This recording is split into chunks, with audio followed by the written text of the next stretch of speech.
हाँ जी, तो क्या हाल है आपके। तो गाइस आज की इस वीडियो में मैं आप लोगों को बताने वाला हूँ कि अगर आप लोगों का भी हैक विद इन्फी का एग्जाम निकला है या फिर इन्फोसिस का आप लोगों का कोई भी एग्जाम निकला है, तो आप लोगों का जो इंटरव्यू होगा, है ना, जो आप लोगों का इंटरव्यू होगा ऑनलाइन इंटरव्यू, तो उसमें आप लोगों को कौन कौन से क्वेश्चंस पूछे जाएंगे।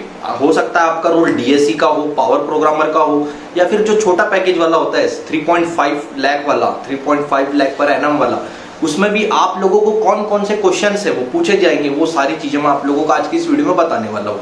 और ये ऐसा कुछ बाउंडेशन नहीं है कि आप लोगों को केवल इन्फोसिस का ही इंटरव्यू के लिए मैं बता रहा हूँ।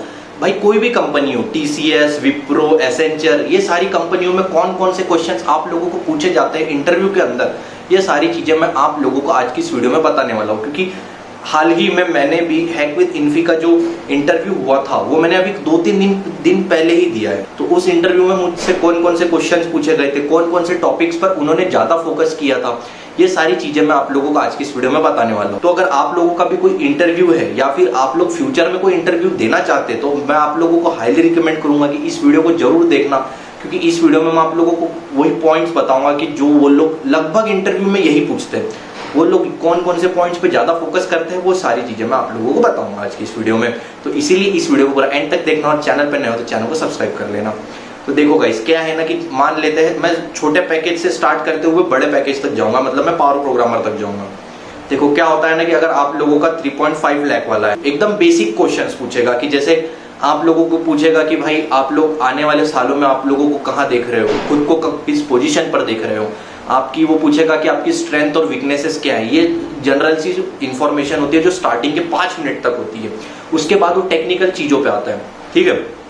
तो आप लोगों को जैसे ये सब पूछा, आप लोगों ने अपना इंट्रोडक्शन दिया। इंट्रोडक्शन में आप लोगों को वही चीजें बतानी है जो आपकी एकदम बेस आपका एकदम स्ट्रांग हो। जैसे आप लोगों ने बताया कि भाई मैं ये कॉलेज में स्टूडेंट हूँ, ये मेरी ब्रांच है। और तो और जब आप अपनी स्किल्स बताएंगे तो आप लोगों ने जैसे मान लेते हैं कि आप लोगों ने बताया कि मैंने गीक्स फॉर गीक्स पे मैंने इतने question data structure and algorithm के सॉल्व किए, और मैंने सीएन पढ़ा है, ओएस पढ़ा है। तो आप लोग अगर जो भी सब्जेक्ट के आप लोग नाम ले रहे हो, है ना, जो भी सब्जेक्ट के आप लोग नाम ले रहे हो, मेक श्योर करना कि आप लोगों को उस सब्जेक्ट का एटलीस्ट बेसिक नॉलेज हो, क्योंकि वो एकदम डेप्थ पे बिल्कुल नहीं जाता है। और 3.5 लाख का है तो भाई वो आप लोगों से ना ही प्रोजेक्ट पूछता है, ना ही कभी बहुत मुश्किल है कि आप लोगों से वो कोड भी कराता है। तो आप लोगों को क्या पूछता है, वो ऊप्स कॉन्सेप्ट पूछता है ना। आप लोगों को सीएन के वो पूछता है कि ओएसआई मॉडल बताओ, 7 लेयर होती है ओएसआई मॉडल की, वो बोलता है कि ये बता दो।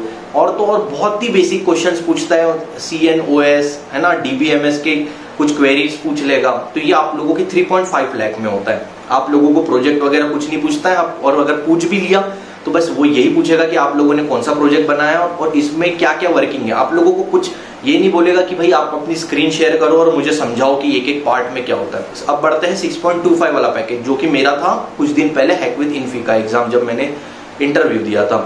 हैक विद इन्फी का मैंने एग्जाम दिया था, उसमें मैं क्लियर हुआ और मुझे डीएससी रोल ऑफर किया कंपनी ने, तो जिसके लिए मेरा भी कुछ दिन पहले इंटरव्यू हुआ था। तो उन्होंने मुझसे पूछा, सबसे पहले मैंने अपना इंट्रोडक्शन दिया। इंट्रोडक्शन के बाद मैंने अपना प्रोजेक्ट बताया, मैंने ये बनाया सर। उसके बाद मैंने उनको अपनी हॉबीज बताई। तो हॉबीज में उन्होंने मेरे से एक चीज पूछी, जैसे मैंने बोला था कि मेरी हॉबीज है कि मैं यूट्यूब वीडियोस बनाता हूँ, और मेरी दूसरी हॉबीज है कि मैं वॉलीबॉल खेलता हूँ, क्योंकि मैं वॉलीबॉल का नेशनल प्लेयर हूँ। तो उन्होंने मुझसे पूछा कि भाई तुम अगर वॉलीबॉल खेलते हो तो बताओ इंडियन वॉलीबॉल टीम का कैप्टन कौन है। मुझे पता था, मैंने आंसर दे दिया। फिर उन्होंने मुझसे उसके बाद पूछा यूट्यूब से रिलेटेड, पूछा कि आप यूट्यूब पे कौन सा कंटेंट प्रोवाइड करते हो। तो अब मैंने सोचा कि रोस्टिंग वाला बताना तो अच्छा नहीं है, तो फिर मैंने इसी चैनल का बताया। तो उसने बोला कि चलो ठीक है, आप यूट्यूब से कितना पैसा कमा लेते हो। तो ये सारी बेसिक सी इन्फॉर्मेशन उसने मुझसे पूछी। उसके बाद उसने मेरा रेज्यूमे हाथ में पकड़ा। रेज्यूमे पकड़ने के बाद उसने मुझसे पूछा कि क्या आपने, अब मैं तो नॉन टेक्निकल बैकग्राउंड वाला हूँ, मतलब मेरी तो इलेक्ट्रिकल इंजीनियरिंग है ब्रांच।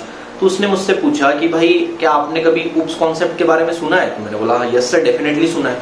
तो उसने मुझसे ऊप्स कॉन्सेप्ट के बारे में पूछा, और मैं आप लोगों को बताना चाहता हूँ कि ऊप्स कॉन्सेप्ट ना भाई आप लोगों का भले 3.5 लाख वाला हो, 6.25 वाला हो, या फिर 9.5 एलपीए वाला हो, मतलब आप लोगों का पावर प्रोग्रामर हो या डीएससी हो या फिर उससे कम पैकेज वाला हो, आपको ऊप्स कॉन्सेप्ट तो आना ही चाहिए। क्योंकि वो हर इंटरव्यू में पूछते हैं। भाई आप कोई भी दे दो, किसी भी कंपनी का आप लोग इंटरव्यू दे दो, आप लोगों को प्रोजेक्ट पूछे ना पूछे, ऊप्स कॉन्सेप्ट तो आप लोगों को जरूर पूछता है। और उसके 4 ही पिलर होते हैं जो आप लोगों को पता होगा: इनकैप्सुलेशन, पॉलीमॉर्फिज्म, इनहेरिटेंस और एब्स्ट्रैक्शन, ये 4 पिलर होते हैं जो आप लोगों को आने ही चाहिए ऊप्स कॉन्सेप्ट के अंदर।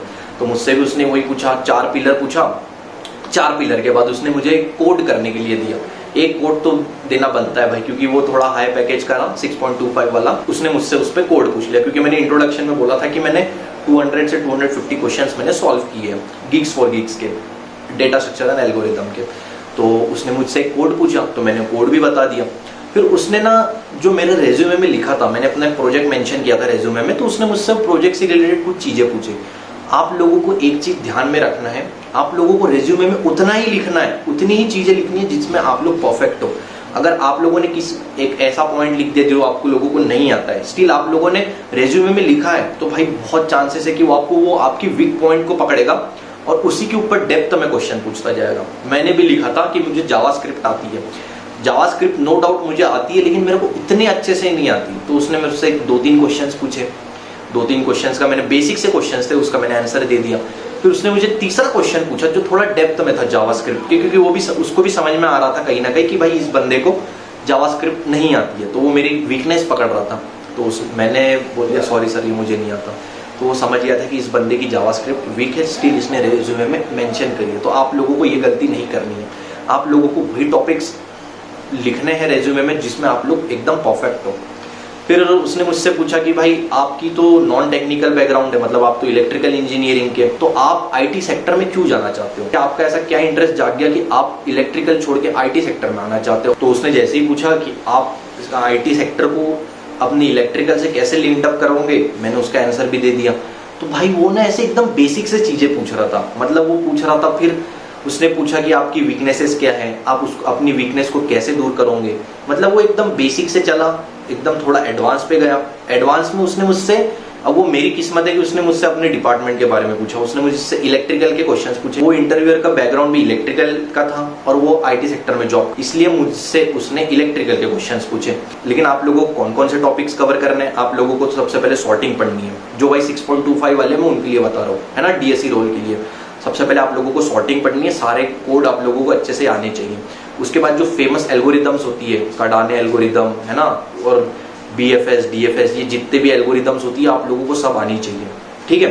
जो एकदम फेमस वाली होती है, भाई कब कोड करवा दे या फिर कब उसका टाइम कॉम्प्लेक्सिटी, स्पेस कॉम्प्लेक्सिटी क्या पूछ ले, कुछ बता नहीं सकते, ठीक, क्योंकि 1 से 2 कोड तो मिनिमम करवाते ही है वो लोग। उसके बाद आप लोगों के जो CS के जो आप लोगों के कोर सब्जेक्ट्स है ना, CN, OS, DBMS, SQL, आपका ऊप्स तो भाई मतलब समझ लो ऊप्स एक मेन है, वो कितना भी आपका पैकेज हो ऊप्स तो आपसे पूछेगा ही। शुरुआत के 15 से 20 मिनट ऊप्स चलता है, उसके बाद वो किसी और सब्जेक्ट पे वो फ्लिप मार देता है इंटरव्यूअर। तो आप लोगों को ऊप्स तो भाई सबसे बेस है, उसको आप लोगों को अच्छे से स्ट्रॉन्ग करना ही है। तो ये तो हुई 6.25 वालों की बात। अब आते हैं 9.5 मतलब पावर प्रोग्रामर्स के बारे में बताता हूँ। मेरे कई सारे फ्रेंड्स हैं जिनका हैक विद इन्फी से पावर प्रोग्रामर का हुआ था, उनका इंटरव्यू भी शेड्यूल हुआ। तो उनको जो इंटरव्यू में उन लोगों को पूछा गया सवाल, तो सबसे पहले वही बेसिक चीजें, ऊप्स 20 मिनट ऊप्स चला, और उनका इंटरव्यू चलता है 50 मिनट से 1 घंटा, ठीक है। सबसे पहले ऊप्स चला, फिर उसके बाद पूछा कि भाई आप लोगों ने अपने कॉलेज लाइफ में कोई ना कोई तो प्रोजेक्ट किया होगा, तो उन्होंने बोला यस सर हमने किया। तो भाई उन लोगों को ना स्क्रीन शेयर करवाई, अपनी स्क्रीन शेयर करवाई, और उन्होंने प्रोजेक्ट समझाने के लिए बोला, मतलब उसमें आप लोगों को डेवलपमेंट भी आना चाहिए, आपका APIs, HTML, CSS, जावास्क्रिप्ट, जो भी आप लोगों ने उस प्रोजेक्ट के अंदर इम्प्लीमेंट किया है, जो भी आप लोगों ने उस प्रोजेक्ट के अंदर यूज किया है, वो सारी चीजें आप लोगों को उस इंटरव्यूअर को समझाते आनी चाहिए। और मैं आपको बताना चाहता हूँ कि वो इंटरव्यूअर ना आपके प्रोजेक्ट के अंदर इतने क्रॉस क्वेश्चन पूछता है कि जिसकी कोई हद नहीं। मतलब वो पूछेगा कि भाई आपने इसकी जगह ये क्यों यूज नहीं किया, तो आपको उसका आंसर आना चाहिए। तो अगर आप लोगों ने अपना प्रोजेक्ट कहीं से यूट्यूब से देखकर या फिर किसी फ्रेंड से हेल्प लेकर अगर आप लोगों ने अपना प्रोजेक्ट किया है और उसको आप लोगों ने अपने रेज्यूमे में लिखा है, तो भाई वो प्रोजेक्ट ना आप लोग पहले बहुत अच्छे से समझ लेना, 4-5 दिन दे देना प्रोजेक्ट को, लेकिन आपका प्रोजेक्ट एकदम अच्छे से क्लियर होना चाहिए। क्योंकि वो लोग ना डेवलपमेंट पे उन लोगों की बहुत अच्छी कमांड होती है, तो इसीलिए वो डेवलपमेंट के ऊपर बहुत ज्यादा क्रॉस क्वेश्चंस करते हैं। डेटा स्ट्रक्चर एंड एल्गोरिथम तो आप लोगों ने पढ़ी हुई होती है, तभी आप लोगों की वो एग्जाम निकली होती है। मैं ऐसा कंसिडर करके चलता हूँ कि आप लोगों को डेटा स्ट्रक्चर और एल्गोरिथम अच्छे से आती है। तो आप लोगों को वो ध्यान देना है कि आप लोगों का प्रोजेक्ट अच्छा हो और CS के कोर सब्जेक्ट्स अच्छे हो। प्लस जो आप लोगों का 9.5 वाला जो आपका पैकेज है, उसमें वो आप लोगों से और एक्स्ट्रा चीजें पूछता है। जैसे कि मेरा एक फ्रेंड है, उससे पूछा था कि भाई जो YouTube की जो बफरिंग होती है उसका रीजन क्या होता है। तो उसने बोला था कि सर आपका इंटरनेट कनेक्शन स्लो होता है। तो भाई वो हंस दिया था, इंटरव्यूअर हंस दिया था, क्योंकि उसने भाई ये एकदम बच्चों वाला आंसर है यार। ये किसी को भी पता है भाई कि आप लोगों का डेटा का नेटवर्क जो है इशू है, तभी वो आपका बफरिंग होता है। लेकिन उसका आंसर वो नहीं था, उसका आंसर कुछ और था। उससे एक और क्वेश्चन पूछा गया था कि भाई आपका जो मोबाइल की रैम होती है वो 2 GB की होती है, लेकिन स्टिल जब आप उस पर कोई हैवी गेम खेलते हो 4-5 GB का, वो कैसे चल जाता है। तो अगर आप लोगों ने OS पढ़ रखी है तो आपको इसका आंसर पता होगा।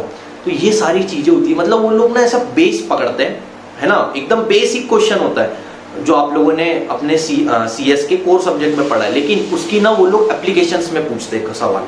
आप लोगों से एप्लीकेशंस में पूछेंगे, जैसे मैंने अभी आपको बताया कि भाई आपका 2 GB का फोन है, 2 GB रैम वाला फोन है, स्टिल उसमें आप लोगों का 5 GB वाला गेम कैसे चल रहा है। तो ये आप लोगों ने अगर OS पढ़ी है तो आप लोगों को पता होगा कि मैं किस कॉन्सेप्ट की बात कर रहा हूँ यहाँ पर। तो ये सारी चीजें आप लोगों को एकदम बेसिक से पढ़ना है। आप लोगों का बेस एकदम इतना क्लियर होना चाहिए कि अगर आप लोगों से उसके वो एप्लीकेशंस भी पूछ रहा है तो वो आप लोगों से उसके बन जाने चाहिए। 9.5 जो LPA वाला जो पैकेज है उसमें ये सारी चीजें पूछता है।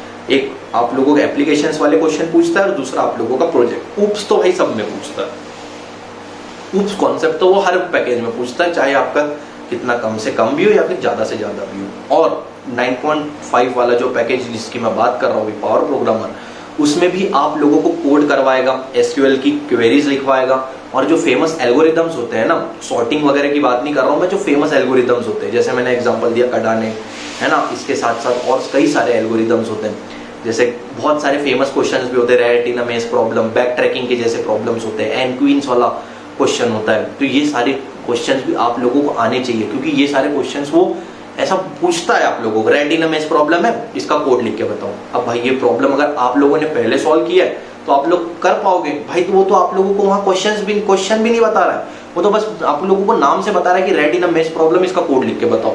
अब अगर आप लोगों ने ऑलरेडी सॉल्व किया तो आप लोगों को आता है। अब अगर आप लोगों ने सुना ही नहीं है, आप लोगों ने बैक ट्रैकिंग का नाम ही नहीं सुना है, तो आप लोग कैसे बता पाओगे। इसीलिए आप लोगों का डेटा स्ट्रक्चर एंड एल्गोरिथम, उसके बाद आपका ऊप्स, उसके बाद आपका प्रोजेक्ट और आपके CS के कोर सब्जेक्ट्स, ये सारे आप लोगों के एकदम क्लियर होने चाहिए, एकदम क्रिस्टल क्लियर होने चाहिए, क्योंकि 9.25 वाले में उसके वो एप्लीकेशंस के ऊपर क्वेश्चंस पूछता है ना। तो मेरे कई सारे फ्रेंड्स के हुए इंटरव्यू, तो मैं उनके बेसिस, उनका जो एक्सपीरियंस रहा है, मैं उनके एक्सपीरियंस पर आप लोगों को ये सारी चीजें बता रहा हूँ। और जो मेरा एक्सपीरियंस था वो तो मैंने आप लोगों को बता ही दिया। तो that's it for today guys. I hope ये वीडियो से आप लोगों को अच्छी खासी इन्फॉर्मेशन मिली होगी। और ये जो मैंने आप लोगों को टॉपिक्स बताए, ये आप लोग किसी भी कंपनी के दे दो इंटरव्यू, कोई भी कंपनी हो, एसेंचर, विप्रो, TCS, इन्फोसिस, है ना, जितनी भी IT सेक्टर की कंपनी है, उसका जो बेस क्वेश्चंस होते हैं, मतलब जो पूछते ही है वो लोग, वो ये सारे क्वेश्चंस है। तो इन सारी क्वेश्चंस पे, इन सारे टॉपिक्स पे आप लोगों की अच्छी खासी कमांड होनी चाहिए। प्लस जो मैंने आप लोगों को बताया कि रेज्यूमे में आप लोगों को कौन कौन से पॉइंट्स लिखने हैं, क्या क्या चीजें लिखनी है, वो आप लोगों को ध्यान रखना है, क्योंकि आप लोग एक्स्ट्रा चीजें लिखोगे तो भाई वो लोग ना आपका वीक पॉइंट ही पकड़ते हैं। That's it for today guys. मिलता हूँ मैं आपसे अगली वीडियो में। अगर आप लोगों के कोई क्वेरी या डाउट है तो आप मेरे को कमेंट सेक्शन में पूछ लेना, या फिर मेरे इंस्टाग्राम हैंडल है, उसके मैंने लिंक डाल दिया डिस्क्रिप्शन बॉक्स में, आप लोग मेरे को वहां से भी पूछ सकते हो। तो मिलता हूँ मैं आपसे अगली वीडियो में, तब तक के लिए बाय।